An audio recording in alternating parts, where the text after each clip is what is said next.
저에 대해서 간략하게 소개해드리면요. 저는 99년도에 박스넷이라는 인터넷 증권 관련 기업을 창업해서 한 4년간 경영을 했고요. 그 후에는 컴퓨터 알고리즘을 이용한 자산운용, 일종의 이제 인공지능인데요. 그 관련 연구를 계속했고 한국 뉴욕주립대학에서 금융공학연구소장으로 일하고 있습니다. 그리고 지금 가장 열심히 하는 일은 블록체인 OS라고 하는 회사의 대표이사인데요. 제가 오늘 발표할 주제가 이민하 교수님이 이제 하라고 하신 내용인데요. 4차 산업혁명의 특성과 충격, 1차 분배, 그러니까 일자리와 이제 임금에 관한 문제죠. 그 다음에 2차 분배, 세금과 복지에 관한 문제, 이거에 대한 대안을 제시해라. 탈중앙화된 신용체계인 블록체인에 대해서 설명하고 정치사회의 새로운 패러다임을 얘기해라. 이게 어마어마하게 어려운 주제들만 모아놨는데요. 그것도 20분 안에. 네, 그것도 딱 20분 안에. 이게 제가 톰 크루즈가 아니라서 미션 임파서블을 어떻게 수행하게 될지 잘 모르겠습니다. 제가 이제 이런 일을 맡게 된 이유 중에 하나는 아마 제가 몇 년 전에 혁신하라 한국경제라는 책과 블랙오션이라는 책에서 우리나라 경제에 나갈 길에 대해서 이제 쓴 책이 있어서 아마 이런 역할을 맡은 것 같은데요. 자, 아까 이민하 교수님이 보여주신 그림 중에 하나인데 1차, 2차, 3차 산업혁명이 거대한 파도처럼 지금 오고 있는 모양을 형상화한 겁니다. 1차 산업혁명이 농업을 이제 제조업으로 대체하게 되죠. 특히 이제 노동인구에서. 그 다음에 2차 산업혁명이 대량 생산에 의해서 서비스업을 증가시키게 되고 3차 산업혁명은 자동화로 인해서 어떤 컴퓨터 밑에서 종속적으로 일하는 사람들의 인구를 굉장히 많이 늘리는데요.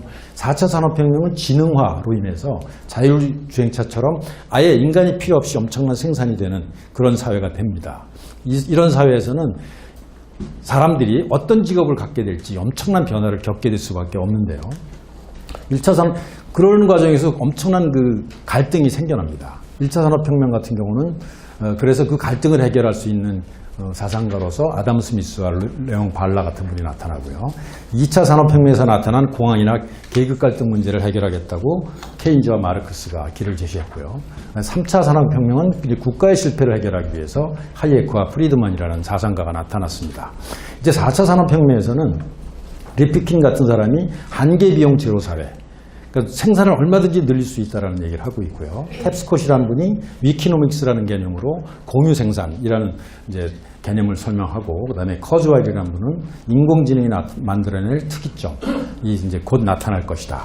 근데 이거는 변화의 속도가 엄청나게 빠릅니다. 근데 인간과 사회 제도는 잘 변화하지 않습니다. 여기서 대단한 갈등이 생겨날 것인데 이 갈등을 어떻게 잘 관리할 거냐가 이제 우리의 과제가 되겠습니다. 한국의 경우에는, 한반도 경우는 1차 산업혁명, 2차 산업혁명을 완전히 실패했습니다. 결과적으로 식민지 지배를 받고 이제 6.25 사변을 겪게 되죠. 근데 60년대, 70년대, 80년대 우리는 1차, 2차 산업혁명을 압축적으로 달성을 하고 3차 산업혁명을 우리가 선도하게 됩니다. 한 2000년경을 전후해서. 근데 지금 4차 산업혁명에서 상당히 뒤처지고 있어요. 과연 이 문제를 우리가 어떻게 해결할 것인가를 같이 해결할 수 있는 제가 화두를 던져보고 있는 거예요. 4차 산업혁명의 동력은 결국은 SNS, 빅데이터, 인공지능, IoT로 무장한 벤처가 전통적인 대기업 모델을 분해하고 언들링하는 겁니다. 탈중앙화하는 그런 개념이죠. 여기에서 엄청난 규모의 그 유니콘들이 나타나는데요. 유니콘이라는 건 벤처기업인데 1조 이상의 가치를 만들어내는 그런 회사들입니다. 최근에 보면 약 174개의 그 유니콘들이 나타났고, 우버가 한 70조, 샤오미가 한 50조, 에어비앤비가 30조의 가치를 불과 한 5, 6년 만에 만들어냈습니다. 미국이 101개, 중국이 36개, 영국이 7개, 인도도 7개인데 우리나라는 현재 2개밖에 없습니다. 쿠팡과 옐로우 모바일이 등록되어 있는데요. 어쨌든 우리가 3차 산업혁명에서는 선두에 섰었는데 4차 산업혁명에서 상당히 지체되고 있다는 현상을 보고 있는 거고요. 세계적인 시가총액을 보더라도 자원, 자본, 금융기업들은 지금 시가 가격이 줄어들고 있고 디지털 플랫폼 회사들이 지금 뜨고 있습니다. 그래서 이 4차 산업혁명의 특성들을 쭉 보면 기술 부족에서 기술 공유 시대, 자원 부족에서 자원이 풍부한 시대, 자본이 부족한 시대에서 자본이 과잉된 시대, 노동력이 부족한 시대에서 노동력이 과잉인 시대, 공급이 부족한 시대에서 공급 과잉 시대로 가고 있습니다. 완전히 새로운 패러다임이 지금 필요한 시대라는 것이죠. 그 중에서 이제 노동력 문제 몇 가지만 다뤄보겠는데요. 노동력 부족에서 노동력 과잉으로 하는 문제를 어떻게 해결할 것인가. 결국은 일자리를 새로 창조하고 일자리를 나누는 방법밖에 없다고 생각하는 거고요. 지난 한 2000년까지만 해도 노동 생산성과 임금은 거의 같이 갔는데요. 2000년 이후에 굉장히 괴리가 생깁니다. 노동 생산성은 3.3%로 증가하는데 그 임금은 훨씬 더 적게 증가하고 있죠. 우리나라 문제입니다. 그래서 이게 신자유주의 폐해다. 혹은 이로 인해서 생긴 사내요금을 과세해야 된다. 뭐 이런 논란도 있고 실제로 낙수 효과가 감소하고 있고 고용 없는 성장이 통계로 나타나고 있습니다. 근데 이게 비단 한국 문제뿐만 아니라 미국도 비슷한 현상이 나타나고 있습니다. 아까 그 일자리가 실제로 줄어들었다는 얘기도 하고 있는데요. 그 결과로 빈부격차가 급격하게 나빠지고 있습니다. 특히 최근 10년 사이에. 그리고 기업 크기별 임금 격차도 굉장히 안 좋아지고 있죠. 그리고 우리나라 같은 경우는 특히 대기업이 고용이 줄어들고 중소기업과 자영업이 지나치게 많은 것이 큰 문제로 대두되고 있습니다. 이렇게 된 중요한 이유 중에 하나는 저는 임금이 청년과 장년 임금 격차가 지나치게 크기 때문이라고 생각을 하는데요. 스웨덴, 네덜란드, 프랑스 같은 경우는 20대 초년생이나 50대 장년이나 임금 격차가 별로 크지 않습니다. 한 1.3배 내지 1.5배인데 우리나라 정규직 같은 경우는 거의 3배가 되고 있습니다. 그렇게 되니까 기업 입장에서는 이런 임금이 많은 정규직보다는 그 비정규직이라든가 시장의 임금을 따라가는 사람들을 채용하게 되겠죠. 그 결과 조기 퇴직이 원인이 되고 비정규직 증가의 원인이 되고 있습니다.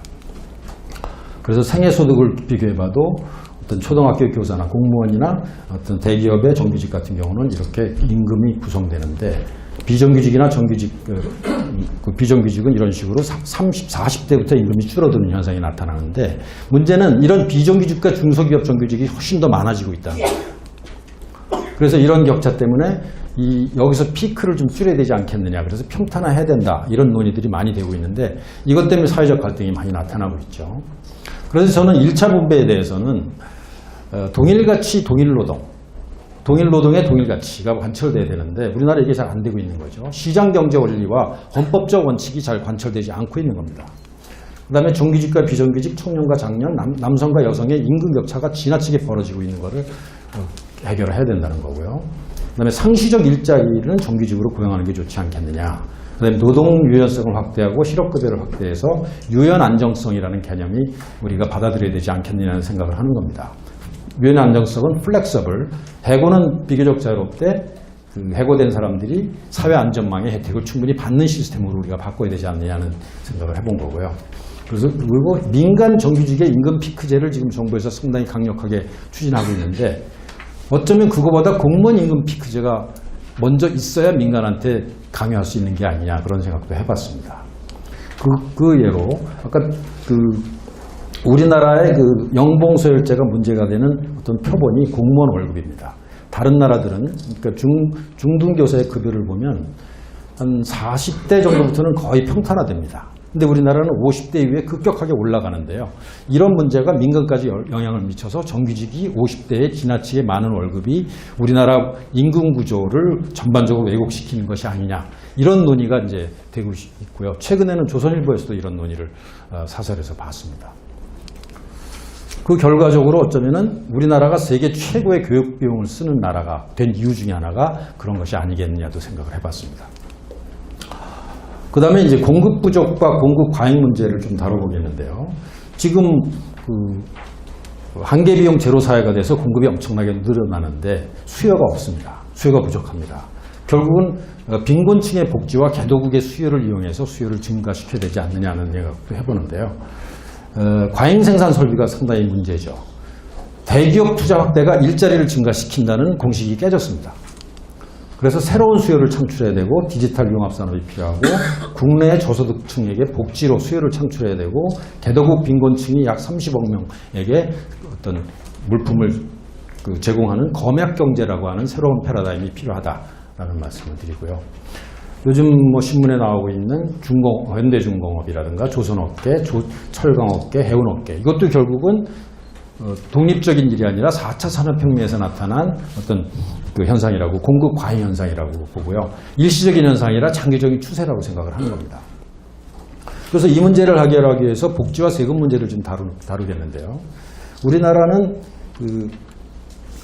세전 소득에 대해서는, 시장 소득에 대해서는 OECD 국가와 거의 비슷한 0.42 정도 수준에 있습니다. 그러니까 진위 기수가요. 그런데 세금과 복지를 후인 가처분 소득은 굉장히 안 좋습니다. 거의 미국이라든가 멕시코, 터키 수준으로 되는데, 그거는 결국은 우리나라 세금과 복지 문제에 대해서 새로운 시각을 가질 필요가 있다는 생각을 하는 겁니다. 주요 국가의 재정 수입 및 지출 구성을 보면은 우리나라는 세금을 18% 걷고 GDP 기준입니다. 사회보장계를 6% 걷어서 일반 재정을 20% 쓰고 복지 지출을 10% 씁니다. 근데 다른 대다수의 나라를 보시면은 20% 내지 한 30%까지 복지 지출을 씁니다. 그러니까 시대의 추세는 이 복지 지출을 늘리는 수밖에 없는 거죠. 근데 복지 지출을 늘리려면 세금을 늘리거나 사회보장 기여를 늘리거나 일반 재정을 줄이는 수밖에 없습니다. 근데 세금을 늘리는 거는 지금 시대의 추세에 맞지 않는다고 생각하고 저항이 크기 때문에 지금 우리에게 가장 좋은 선택 중에 하나는 바로 일반 재정을 줄여서 복지 지출을 늘리는 스위스 같은 모델을 우리가 모색해 볼 필요가 있지 않겠느냐 하는 게 저희 생각입니다. 그 다음에 이제 그러면은 세금을 걷어서 복지를 어떻게 분배할 것인가도 중요한 과제가 될 수 있는데요. OECD 자료에 따르면 이게 이제 10분위로 그 소득을 10개로 나눠서 복지급여를 어떻게 분배하는가에 관한 표입니다. 보면은 덴마크, 영국, 캐나다, 네덜란드, 스위스, 스웨덴 같은 나라들은 못 사는 사람들한테 굉장히 많이 복지를 분배하고 잘 사는 사람들한테는 조금밖에 분배하지 않습니다. 이런 나라들 굉장히 지금 잘 나가고 있죠. 근데 반대로 멕시코, 터키, 그리스, 이태리, 프랑스, 스페인 같은 나라들은 이상하게 잘 사는 사람들한테 복지급여를 엄청나게 줍니다. 특이하죠. 저도 이 그래프를 만들면서 깜짝 놀랐는데요.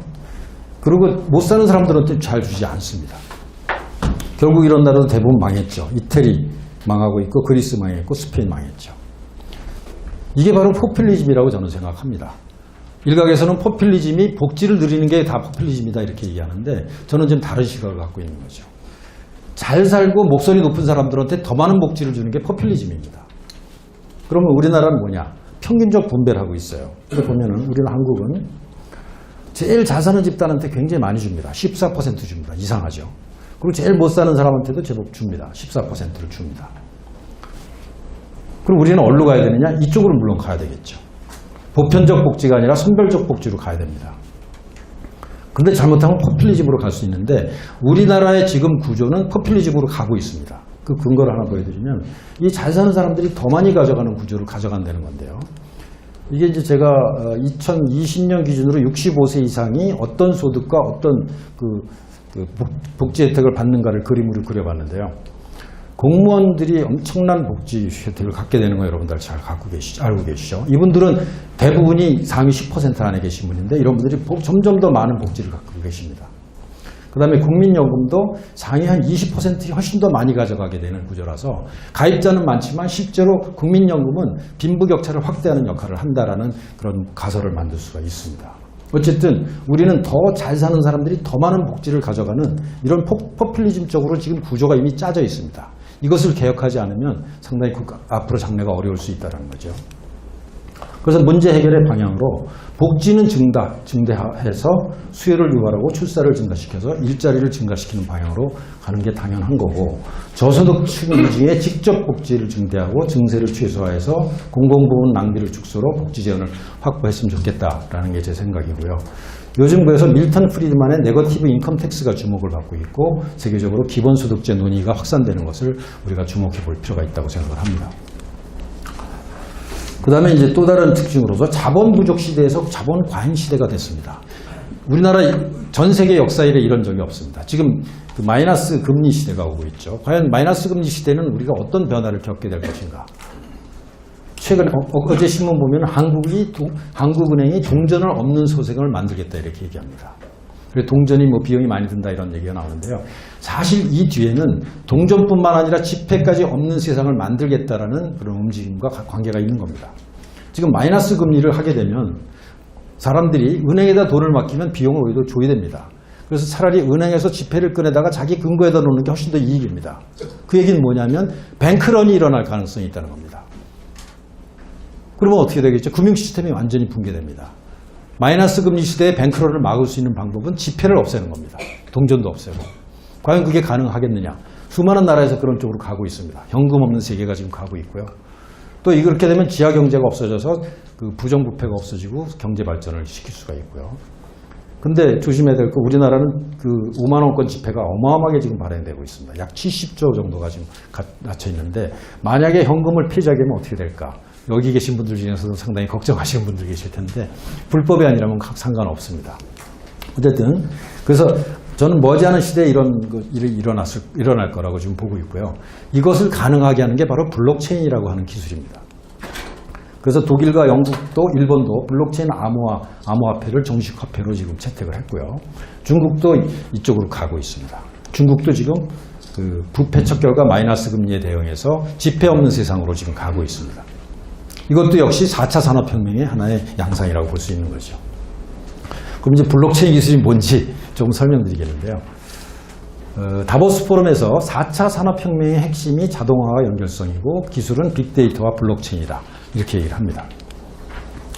그리고 디지털 네이티브와 위키노믹스라는 책을 쓴 탭스콧이라는 분이 블록체인 레볼루션이라는 책을 다음 달에 출간합니다. 이게 엄청난 혁명적인 기술이라는 거죠. 세계 42개 은행들이 새로운 결제 시스템을 만들고 있습니다. 우리나라에도 최근에 하나은행이 합류를 했고요. 그다음에 금감원장께서 작년 말에 우리나라도 블록체인을 연구해야 된다 말씀하시고, 한국은행도 블록체인 기술에 굉장히 관심을 갖고 있다 얘기하고, 한국거래소도 블록체인 사업에 돌입을 합니다.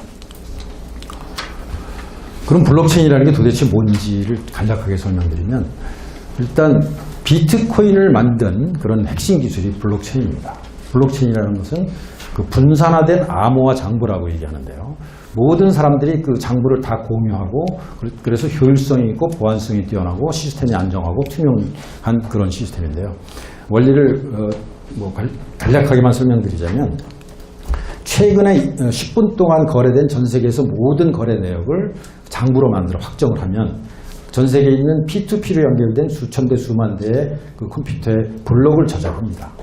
그런 다음에 그 다음 10분 동안에 또 거래 내역을 만들어 갖고 확정하면 또 저장하고 또 저장하고 마지막에 최근에 그 정보를 저장하는 방식으로 되기 때문에 전 세계 수천 대 수만 개의 컴퓨터를 한꺼번에 해킹하지 않으면 해킹이 불가능합니다.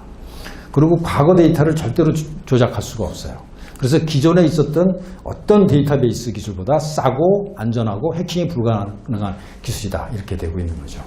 그래서 제가 지금 운영하는 회사가 블록체인 OS라는 회사인데요. 인터넷이 정보의 정보의 그 유통과 비용을 싸게 했다면, 블록체인은 재산과 어떤 그 재산권과 금융의 그 새로운 시대를 열 것이다라고 생각하는 거죠. 그래서 윈도우즈가 PC 시대의 OS였고, 안드로이드가 모바일 시대의 OS라면 블록체인 시대에는 새로운 OS가 필요하다. 그래서 제가 블록체인 OS를 만드는 작업을 하고 있습니다. 이것이 이제 정당, 정치, 사회 질서와도 관계가 있는데요. 그 직접 민주제를 가능하게 하는 기술이 바로 블록체인입니다. 최근에 김강원 교수님께서 전에 그 인사위원장 하신 분이죠. 정부의 신뢰가 바닥으로 떨어지니까 민간끼리 P2P 화폐를 교환하는 블록체인을 이용한 신뢰공학으로 입법, 사법, 행정, 선거의 중심축이 정부에서 민간으로 옮겨갈 것이다. 이렇게 얘기를 합니다. 그럼 공공 부분을 좀 줄일 수가 있겠죠. 그리고 탈중심 공유 정부만이 나라를 바로 세울 수 있는 대안이다. 거버먼트 3.0은 실패했다고 얘기하십니다. 그래서 블록체인의 신뢰 기반을 이용한 바로 공유 정부가 우리가 만들어 나갈 어떤 대안이다, 이런 얘기를 하십니다. 그래서 여러분들 국회 시스템에 대해서 다들 실명하실 텐데요. 그게 바로 이제 간접민주제죠. 대의민주제. 여기에서 직접민주제로 갈 수 있는 기반이 생겼다는 겁니다. 그래서 예를 들면 200만 명이 법안을 서명하면 국민투표회부에서 국민들이 직접 법안을 만들 수 있는 시대가 왔다는 거죠. 우리나라는 아직 이런 제도가 없습니다. 스위스가 이런 제도를 오랫동안 유지해갖고 대단히 그 번영과 행복한 나라로 만들었죠. 그동안은 투표 비용이 비싸다, 민도가 문제가 있다, 정보 전달 비용이 비싸다 그랬는데 이게 다 해결됐습니다. 그리고 특히 블록체인 기술로 완전히 투명한 아주 값싼 시스템이 완성됐습니다. 영국의 스마트 매틱스라는 회사는 이미 블록체인을 이용해서 전 세계 여러 나라의 선거 시스템을 관리하는 일을 하고 있습니다. 결국은 세상은 중앙 집중에서 탈중앙화에서 분산화로 가고 있다고 보고 있는데요. 통신사에서 인터넷에서 블록체인으로 가고, 관치경제가 독과점 경제에서 혁신경제로 가고, 국가 집중에서 지방분권에서 시민자치로 가고, 독재 권력이 대의민주주의에서 직접 민주주의로 가는 것이 역사의 도도한 흐름이다. 여기에 중요한 역할을 할 것이 바로 블록체인이다. 이렇게 설명드리고 싶습니다. 그래서 이런 4차 산업혁명이 엄청난 일자리에 충격을 줄 것인데, 그럼 과연 이런 자율주행차를 같은 그 로봇에 의해서 생겨나는 없어지는 일자리를 과연 어떻게 채울 것인가. 아까 이민하 교수님이 말씀하셨듯이 호모 파덴스, 굉장히 좋은 개념이라고 생각해서 제가 다시 반복드리는 거고요. 그 다음에 자아실현 경제, 그리고 이런 더 아름다운 세상을 만들 수 있고, 그 다음에 30억 명의 후진국 사람과 우리나라의 빈곤층을 어떤 결핍으로부터 해방시켜서 행복한 나라로 만듦으로써 대규모 수요를 창출해서 산업을 유지시킬 수 있는 좋은 세상을 만들 수 있다라는 긍정적인 메시지로 마치고 싶습니다. 그래서 제가 탐 크루즈처럼 열심히 달려왔는데 뭐 미흡한 점이 있겠습니다만은 어쨌든 이민하 교수님이 주장하시는 미래는 예상이 어려우나 바람직한 미래는 함께 디자인할 수 있다. 이 말로 마치도록 하겠습니다. 감사합니다.